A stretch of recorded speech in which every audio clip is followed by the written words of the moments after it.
Havana syndrome is a term used to describe a series of unexplained neurological symptoms experienced by US and Canadian diplomats, intelligence officers, and their families while working in Cuba, as well as in other countries around the world. The first cases were reported in late 2016, and since then, more than 200 US diplomats and family members have been affected by this mysterious ailment.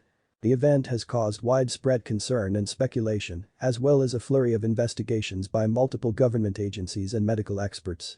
The purpose of the Havana syndrome event is not to celebrate or commemorate any particular historical event or achievement, but rather to raise awareness and understanding of a complex and ongoing medical mystery that has affected dozens of US and Canadian diplomats and their families.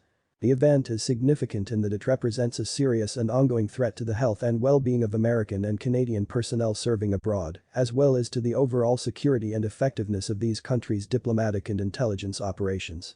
The Havana syndrome event began in late 2016 when a number of US diplomats and their family members stationed in Cuba began experiencing a range of unusual and debilitating symptoms, including headaches, dizziness, hearing loss, nausea, and cognitive impairment. Some victims also reported experiencing strange sounds or sensations, such as high-pitched noises or vibrations. At first, these symptoms were attributed to a possible sonic attack, but subsequent investigations by US and Canadian authorities failed to confirm this hypothesis. In the years since the initial reports, the Havana syndrome phenomenon has continued to spread, with cases reported in other countries, including China, Russia, and even the United States. The symptoms have also become more varied and severe, with some victims experiencing seizures, memory loss, and other serious neurological problems. The cause of these symptoms remains unclear, but some experts have suggested that they may be the result of exposure to a new type of directed energy weapon or some other unknown technology. In response to the Havana syndrome phenomenon, the US government has launched multiple investigations into the cause and nature of the illness, with a number of different agencies involved, including the FBI, the CIA, and the National Institutes of Health, NIH. Some US lawmakers have also called for a more comprehensive and coordinated response to the problem, including increased funding for research and treatment of affected personnel.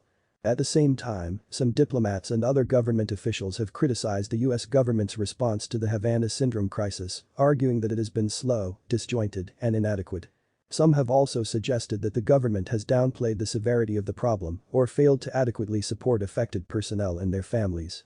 The Havana syndrome event is a complex and ongoing medical mystery that has affected hundreds of US and Canadian personnel serving abroad.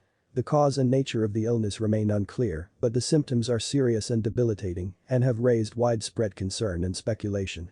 Despite ongoing investigations and responses by multiple government agencies, the Havana syndrome crisis continues to pose a serious threat to the health and well-being of American and Canadian personnel, as well as to the overall security and effectiveness of these countries' diplomatic and intelligence operations.